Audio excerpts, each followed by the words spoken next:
আজি আমাৰ তিনিদফীয়া কাৰ্যসূচী চলি আছে বৰ্তমান ওদালগুৰি ডিষ্ট্ৰিক্টত।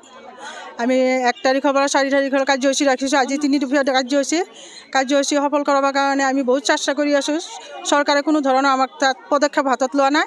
যদি চৰকাৰে আমাৰ পদক্ষেপ হাতত নলয়, অহাকালি কাৰ্যসূচী আছে, কাৰ্যসূচী শেষ হোৱাৰ পিছত যদি চৰকাৰে আমাৰ কোনো পদক্ষেপ হাতত নলয়, তেনেহ'লে অহা আগন্তুক ইলেকশ্যনৰ কাৰণে যোনটো আমি পদ বাছি লৈছোঁ 1,17,000 ৰান্ধনীয়ে এই বিজেপিৰ বিৰুদ্ধে থিয় দিম বুলি যদি পদক্ষেপ হাতত নলয়,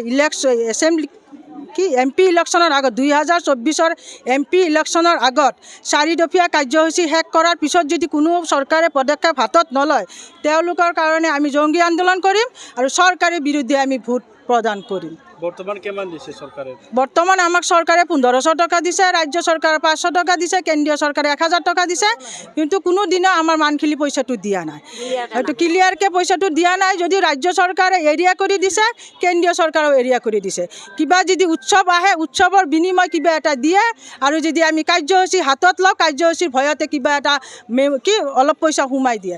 যোৱাকালি ৰাতি 6:59 মান সময়ত কিজানি 500 টকা ভৰাই দিছে। এই 500 টকা কিহৰ কাৰণে ভৰাই দিছে এতিয়ালৈকে আমি গম পোৱা নাই। কাৰণ 500 টকা দিলে মানুহে কি কৰিব? 500 টকা দি কি কৰিব পাৰি? আজি আমি 4 দিনীয়া কাৰ্যসূচী কৰিছোঁ। 4 দিনত অন্ততঃ আমাৰ 1000 টকা খৰচ হ'ব।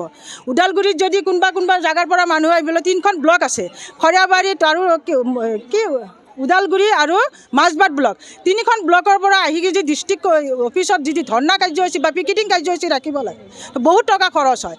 তাৰ বিনিময় চৰকাৰে আমাক কি দিছে? 1500 টকা। 1500 টকাটো মানখিলি নহয়। মানখিলি দিবৰ কাৰণে আমি ইমান বাৰ অনুৰোধ কৰি আছোঁ, বাৰ অনুৰোধ কৰি আছোঁ চৰকাৰে যে আমাৰ পইচাটো মাহৰ প্ৰথম সপ্তাহটোত দিয়ক, আমাৰ 1500 টকাটো আদায় দিয়ক। নাই, তেওঁলোকে আমাৰ পইচাটো মাহ উকলি যায়, কোনো ধৰণৰ পইচা দিবৰ কাৰণে পদক্ষেপ নলয়। পদক্ষেপ যদি হাতত লয়, কিছু কাৰ্যসূচী কৰাৰ পিছত তেওঁলোকে 2000, 1000 এনেকুৱাকৈ দিয়ে, কিন্তু নিয়মীয়াভাৱে আমাক কোনো দিনো পইচা দিয়া নাই। আমি চৰকাৰৰ এতিয়া এটা দাবী জনাইছোঁ, আমাৰ মাননি সলনি মজুৰি দিব লাগিব, মানখিলি 12 মাহৰ টকা ধাৰ্য কৰিব লাগিব, বা মাহত 10,000 টকা আমাক প্ৰাপ্যধন দিব লাগিব, আৰু আমাৰ স্বীকৃতি চৰকাৰী স্বীকৃতি প্ৰদান কৰিব লাগিব। আৰু যদি এই স্বীকৃতি এইবাৰ 4 দিনৰ কাৰ্যসূচী কৰাৰ পিছত যদি চৰকাৰে একো পদক্ষেপ হাতত নলয়, চৰকাৰৰ বিৰুদ্ধে আমি মাহিলী মজুৰিটো দিব নোৱাৰে, তেতিয়াহ'লে শিক্ষামন্ত্ৰী নিজে হৈ যাওক, তাৰপৰা চেৰেণ্ডাৰ কৰক। শিক্ষামন্ত্ৰীয়ে যদি চেৰেণ্ডাৰ কৰে, তেতিয়াহ'লে আমাৰখিনিও আমি জিগৰি কৰিব লাগে, কৰি থাকিম। কাৰণ আমি এদিনত 33 টকা হাজিৰা আজিৰ যুগত আছে নেকি? 33 টকা হাজিৰা দি আমাৰ নদী নোপোচাই নহয়। তাকো মান্থলি আমাক যিটো পইচা মজুৰি দিম বুলি কৈছিল, সেইটো আমাক মাহিলী নিদিয়ে। তাৰপিছত 10 মাহৰহে দিয়ে, 10 মাহৰখিনিও তাৰমানে আমাক সম্পূৰ্ণ উঠাই নিদিয়ে। যদি সেইখিনি কৰিব নোৱাৰে, শিক্ষামন্ত্ৰীয়ে নিজে কৰি লওক, বাতিল হৈ যাওক, বাতিল কৰি দিয়ক। আৰু যদি আমাক চৰকাৰী তাৰমানে এতিয়ালৈকে কোনো এটা স্বীকৃতি নাই, আমাক চৰকাৰী স্বীকৃতিটো লাগে।